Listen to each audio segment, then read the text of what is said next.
This year has really redefined what compassion means to me, whether it's wearing a mask for those at high risk, or what role I can personally play in social injustice.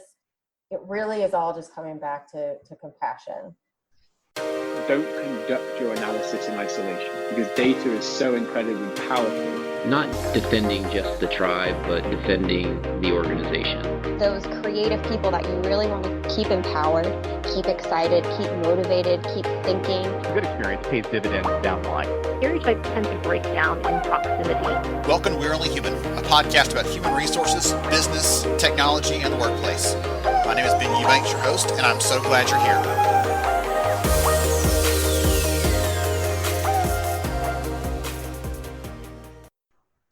Hey everyone, welcome to We're Only Human. I am Ben Eubanks, your host, and I'm so glad to have you here. It's going to be a great conversation, as always. I know lots of good conversations here, but this is going to be no different.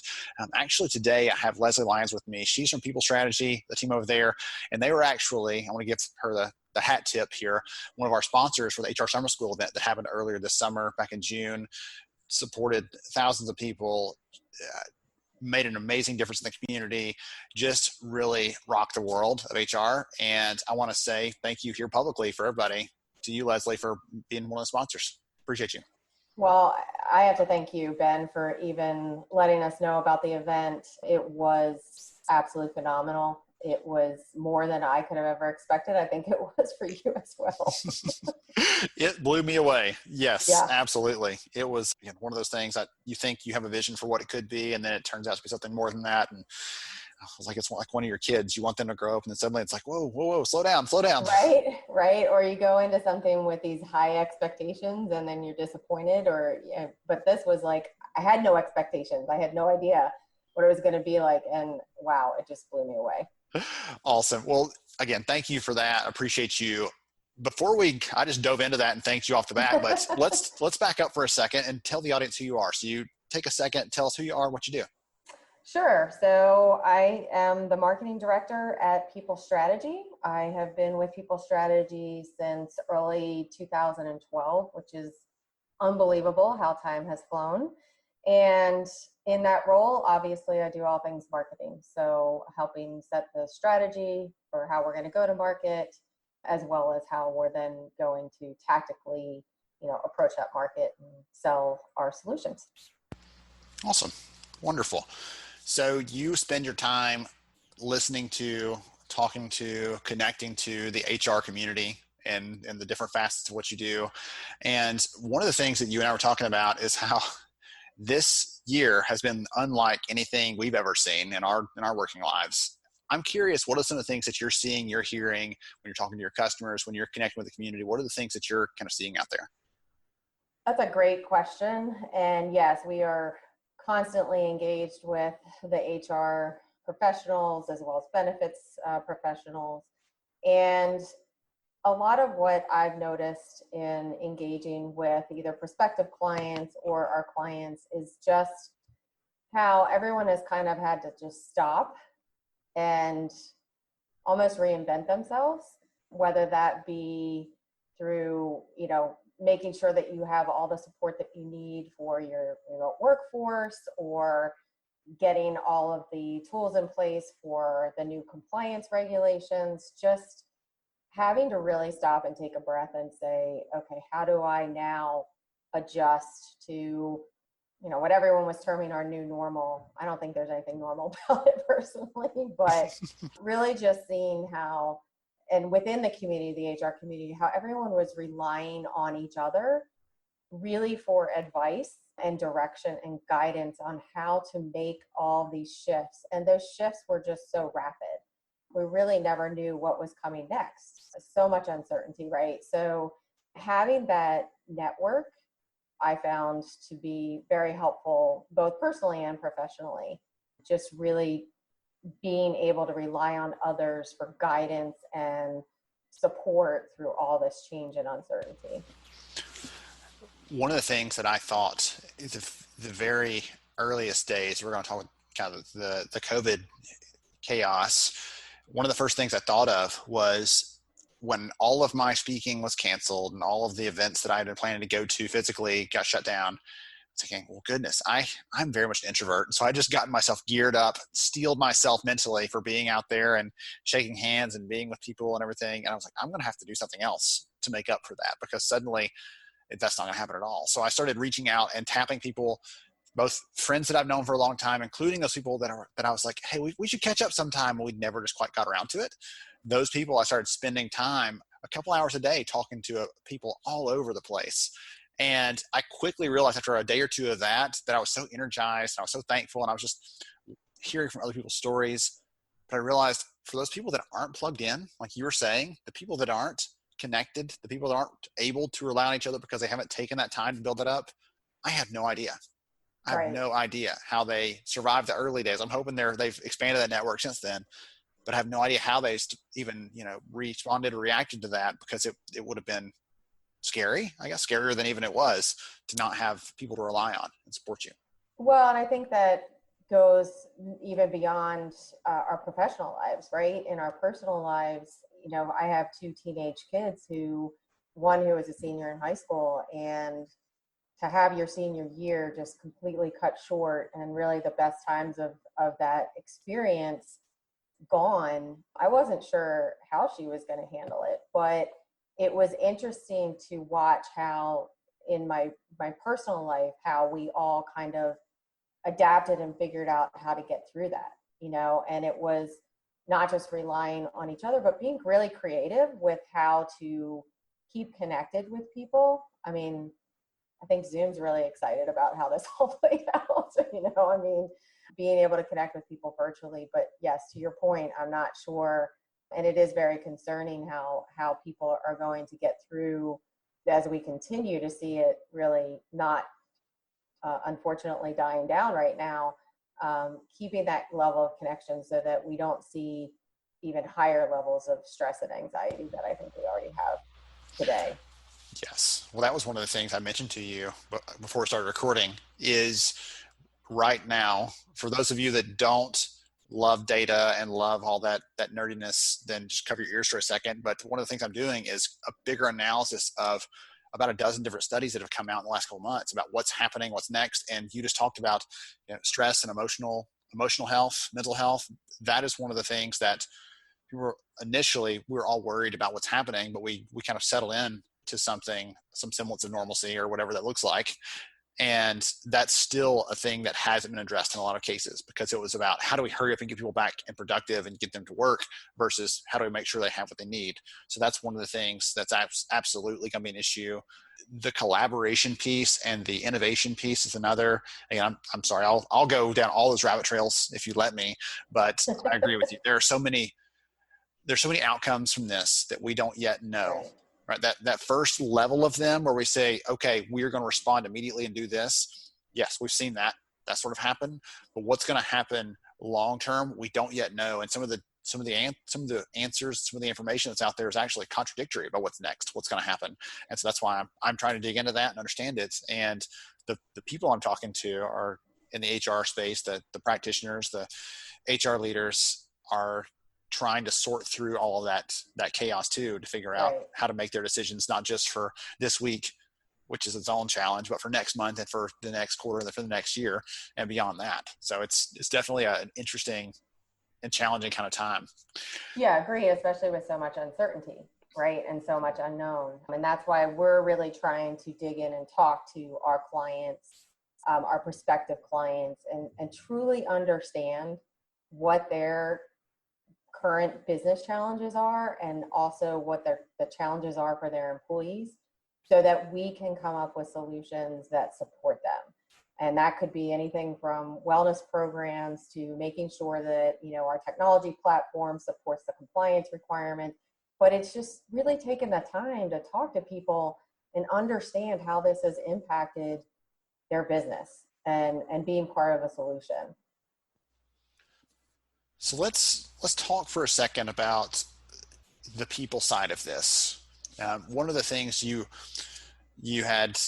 I've been talking about, what do you want to cover today? And one of the things you said were the 3 C's. And I'd love for you to talk about those, what they are, and then just kind of lay those out there a little bit, and then we'll talk about why they matter, because I think they're intriguing, and for people listening that want a good takeaway, I think this will give them something good to think through.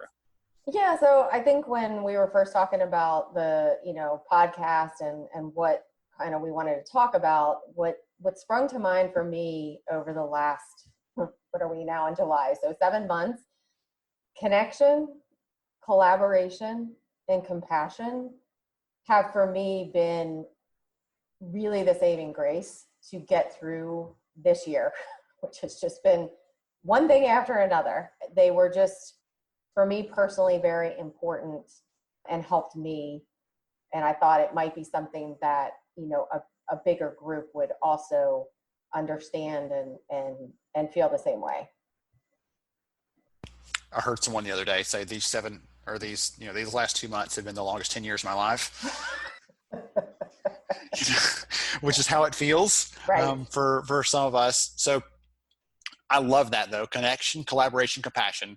So I don't know if you have read my book or not, but I'm a fan of alliteration, number one. So you had me at that.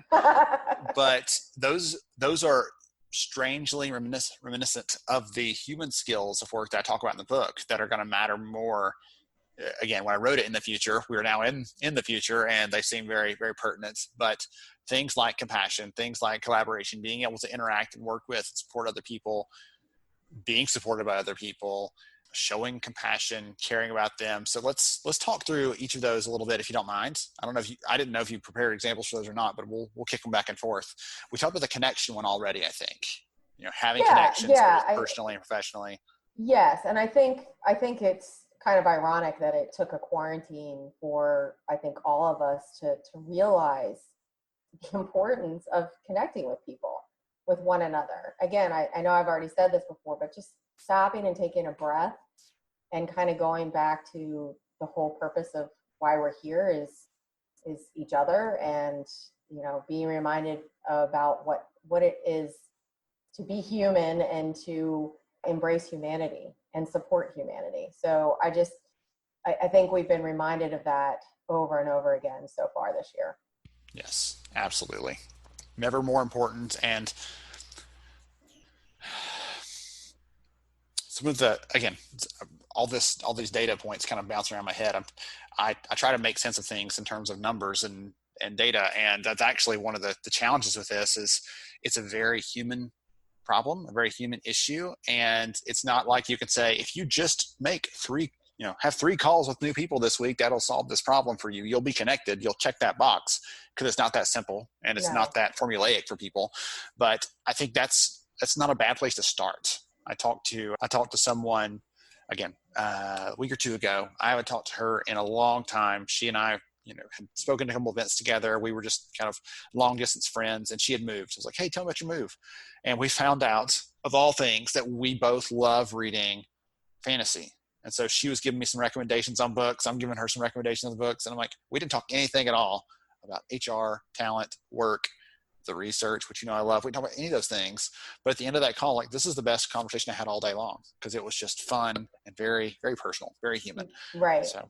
And that was where I think, from the professional side of things, as a marketer, trying to figure out how best to connect with our clients and our prospective clients, the HR audience in general, throughout all of this, everything, you have to really try and put yourself in someone else's shoes. And it kind of goes back into this, or leads into the compassion side of things, so that you can make that connection based on what their experience is, right? So being able to have those conversations, we were having those conversations with our clients to understand what they were going through, and just making those connections with them. So let's talk about compassion. Well, actually, let's talk about collaboration, and then we'll call it compassion at the end, because I think I was going to tell you a stat, and I don't know if I've covered it here on the podcast. If I have, everybody listening, I want you to be shocked and awed and surprised when I say it again. But there's actually some research that I ran across recently that looks at what happens when people go remote, when teams go virtual. And I know not every company has that capability, or every industry, right? You can't serve someone in retail capacity from your home office. That's not going to work. But for those that do have that capability to go virtual, one of the things they found is we're always worried about, we're not going to talk as much as we were. And so people go overboard and set more meetings, more virtual conversations, more Zoom calls. Zoom is raking it in this year. They spend more time doing those things intentionally. But what they found are two things. Number one, you spend more time. You try to make up for it with your close circle of people. So if you and I work closely together, we'll spend more time together. But if I only work with Ted once every 2 months, I schedule less time with Ted. I don't make time to talk to him. So that's one piece of it. Is for those people in your kind of outer circle, you don't spend as much time with them, even though that can add value and create opportunities for innovation. The second piece of that is the casual innovation that happens where I'm walking through the hall and say, hey, Lesley, do you have 5 minutes? I've got an idea. I don't know if it makes any sense. And we're like, oh, let's grab Jamie and go to the whiteboard. Let's think through this because it's a great idea. Like those kinds of things don't happen because you don't feel as comfortable saying, hey, will you please set up a Zoom call for 2:30 this afternoon because I have a great idea right now and we should bring on these other people and see if it's an idea that's worth talking about. You just don't do that. You don't structure that. And so that casual innovation, that it's casual in nature, but it leads to, in some cases, positive outcomes, good business results, things like that. Those things don't happen as often. So there's a couple things that in this shift from a collaboration standpoint that look different, and we're not always aware of what those downsides are when we think about what's happened in the world. That's interesting because I feel as though we as a team almost met more frequently. I think because of the fact that there was a challenge in front of us that we really had to work together to try and come up with creative solutions, as opposed to just, normal day to day prior to a pandemic. There were things that you would meet about to discuss, but this was like, oh my goodness, we really have to figure this out together. Like, how are we going to adapt? How are we going to support each other, as a company, working through this, how everyone's dealing with this as an individual and as colleagues and supporting our colleagues, but then on a broader perspective, how are we going to support our clients? I mean, they're facing like probably even bigger challenges than we as individuals were, because again, as an HR professional, we're on the front lines of all of this, right? And so I felt like really over the last probably even, I'd say starting in mid-March through today, we're meeting more frequently. So I think that's interesting, but it's not spur of the moment, right? But it's just, I think the quantity of what we're doing has increased. Yes, absolutely. Well, when you say that, I'd forgotten that I had a conversation with Beth on the PeopleStrategy team, I guess last year, maybe. It seems like 100 years ago. And so I lose track of time. But we had a conversation around remote teams and some of the fun things you can do to try to create different experiences for them, how to be more personal, which is funny, right? The connection between the conversations, but how to be more personal, more human, how to care about people when you don't see them in person, right? Whether it's sending something to their house or it's we're putting together a yearbook. Again, some of the ideas that she shared in that episode, but we're putting together a yearbook this year to look at what are some of the accomplishments that our team did this year as a group, and what can we celebrate and set this in stone figuratively, so that going forward we remember those milestones and what we accomplished together. And again, I just forgotten about that conversation, but that was a really great kind of a set of examples around how we can work together, how we can think about that, and how even if things, whether you were already remote and virtual and that's just the way that you did it, or it's become a new change for your team, that still you can still create those connections with people, create those opportunities to learn, to grow, to work together, all those good Agreed. things. I do think it is harder when you have a very high remote workforce. PeopleStrategy has always had a high percentage of our staff is remote, just because of the nature of what we do. However, this was, everybody is now remote. And I also noticed something really interesting was that we all started putting our video on, during calls, whereas we didn't necessarily do that before. And I think it was because everyone was craving that connection again, and just the, being able to actually physically see other people kind of.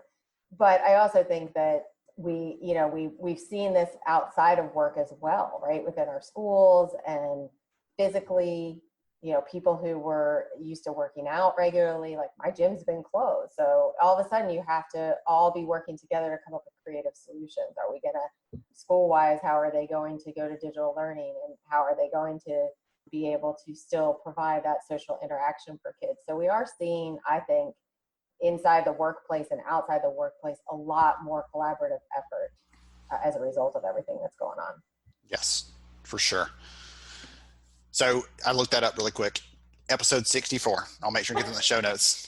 If someone wants to hear from Beth Hearn, we talked about how to engage remote teams and virtual workers. This was an episode that came out in 2019 prior to all the craziness, but the idea is obviously relevant then, relevant now. And so that was a good conversation. Let's shift to the last one of the C's in our list. We had connection. We talked about those. We talked about collaboration and how that works. Let's talk about compassion.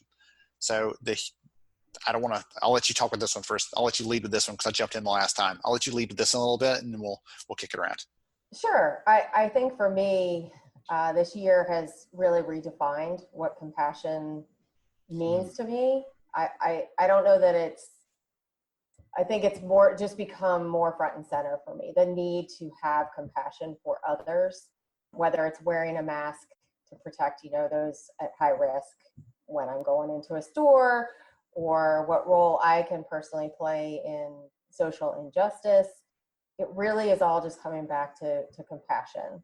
And I do think the other C's play into that. I think that when you have a connection and you have collaboration between people, you are even that much more compassionate. And, so I think I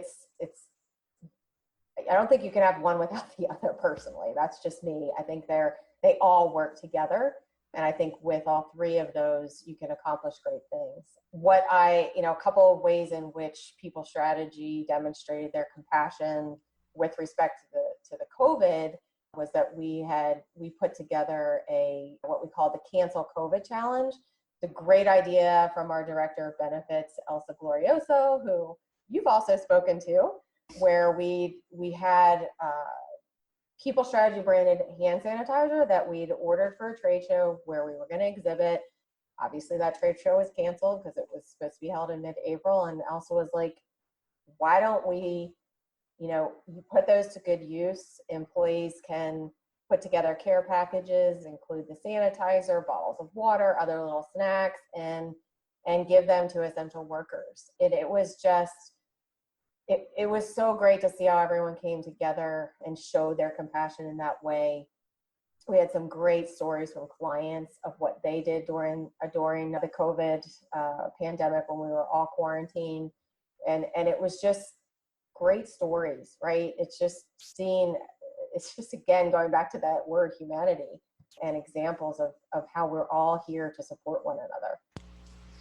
So I'm going to tell you a story. I won't use a data point this time. I'm going to tell you a story that you'll appreciate. Because I loved when you mentioned serving the essential workers and the people, trying to just give them something to brighten their day. Because when some people are at home, others are getting up, getting dressed, and going to work anyway, in just a more dangerous environment, but still going to work as they always have. And so I'd heard a story about a year or two ago about Walmart when they started shifting some of their workers to do grocery pickup. Sorry, my brain was fuzzing out there for a second on what it's called. And the first thing that I thought, and that a lot of people thought, is, well, suddenly you pull up and pick up your groceries, someone brings it out to you. So all the people that were checking you out before, now those people are out of a job. And actually they're retraining those people to be personal shoppers. And what's interesting is part of that transition is they now have new responsibilities. It's a new kind of role. It's not just saying, check them out, except at their car instead of out here, because it's a different relationship. And so they actually give them compassion training on how to interact with people. What do you do if you get to the vehicle and it's an elderly couple that's, can't get out of the car to help you? What if it's someone who doesn't speak English? What if it's like, I'm raising my hand over here. What if it's a young parent with screaming toddlers in the background? Like, what do you do? How do you respond? How do you interact with them? So they use this compassion training to teach them these new core skills for how to do this job. And what they found is that is the fastest growing line of business in the entire company of Walmart. And those people who are doing the personal shopping are some of the happiest. They are happier doing that than they were working previously as cashiers and other kinds of work, because they now start to build relationships with people. Yeah, I love that story. I love that. And it's very similar to what, we saw when I mentioned a couple of our clients had pulled together and done some really unique things in response to COVID and actually took all 3 C's: the connection, collaboration, and compassion. I'm just going to give one example. One of our clients, Cola Vita, they're actually a manufacturer of food, primarily olive oil and pastas and other things like that. And they combined forces with a couple of other companies and a musician by the name of Questlove to support the Food Education Fund in New York City area. And they were able to deliver over 280,000 meals to over 800 families. And it's just, there were, hundreds of stories like that just show, again, going back to those 3 C's, what happens when they put those to practice, right? It's great things can happen.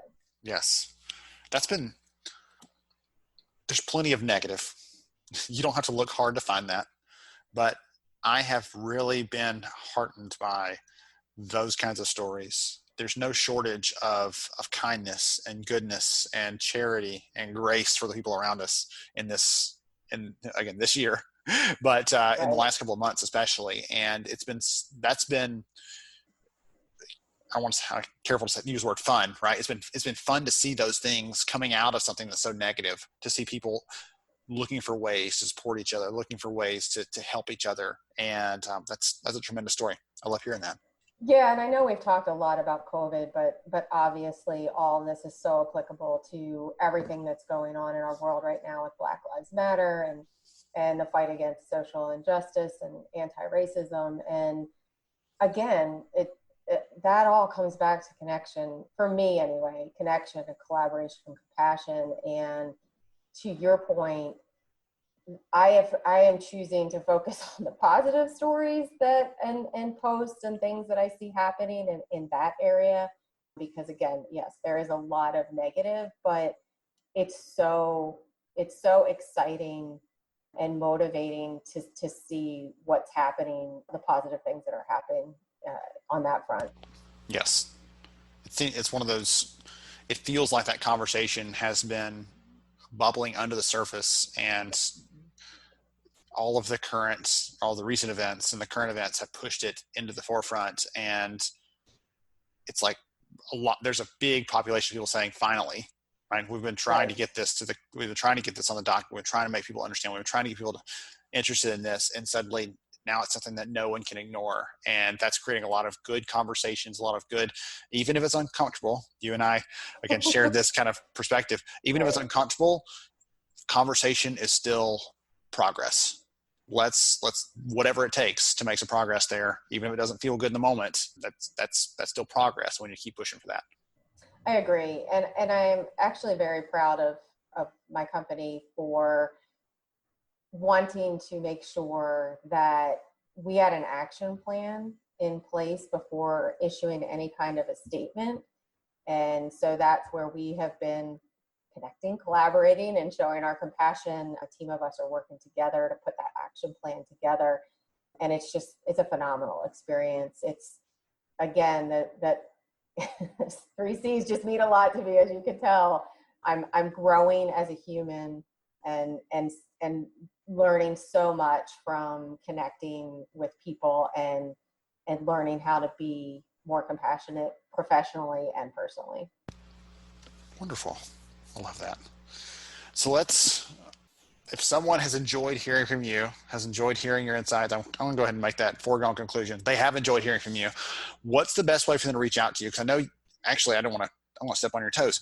You talked about this focus on justice and anti-racism. And that's one of the things that we're actually working behind the scenes on right now. By the time this podcast comes out, we'll be, working on down that path. But anything that you'd like to mention about that? Because we're trying to actually help shed some light on that and bring some panels together to make an impact. Yeah, I am so beyond excited about this event that we're planning, and I'm so appreciative of you lending your expertise in this area.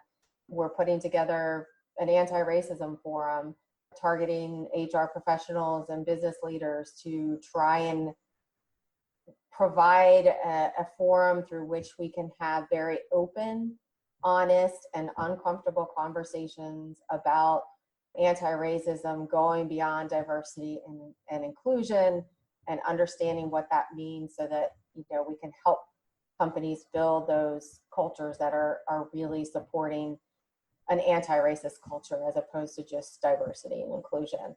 So again, still in the planning stages, but I think it's going to be a phenomenal event. And if anybody is interested in learning more about that, they can certainly email me at Lesley, and that's Lesley .Lyons, Lyons at PeopleStrategy.com.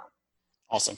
I'll make sure to get that in the show notes too, so that people can just click that email right to you. And by the time this goes up, I might have a chance to actually get a link up to the registration so people can check that out. Either way, it's going to happen. It's coming up soon.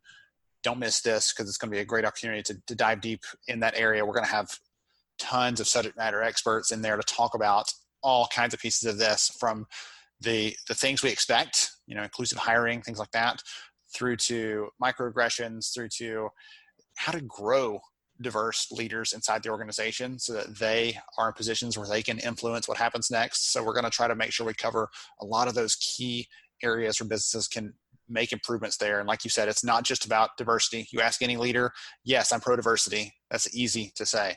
It's about how do we actively make some changes in these areas. And again, sometimes it starts with an uncomfortable conversation. More often than not, probably, I'd say. So Lesley, this has been so much fun. I've enjoyed the conversation with you. Again, I've known you for quite a while. I never had the chance to actually bring you on the podcast. So this has been a treat for me, and I really appreciate you spending some time with us. Well, I always enjoy talking to you. So it's been fabulous for me too. So thank you so much, Ben, for the opportunity. And everybody else gets the benefit of listening into this one, which is a good thing. All right. To everybody else, thank you for joining us today on We're Only Human. I'm Ben Eubanks, your host, and we'll catch you next time. Thank you so much for joining me on the show today. I'm honored to have you as a listener. If you enjoyed this episode, please take 10 seconds to rate it at iTunes, Stitcher, or wherever you listen to your podcast. Also, if you know a friend that could benefit from today's conversation, please pass it their way. After all, a rising tide lifts all ships. To see show notes, sponsor information, and our full show archives, visit onlyhumanshow.com.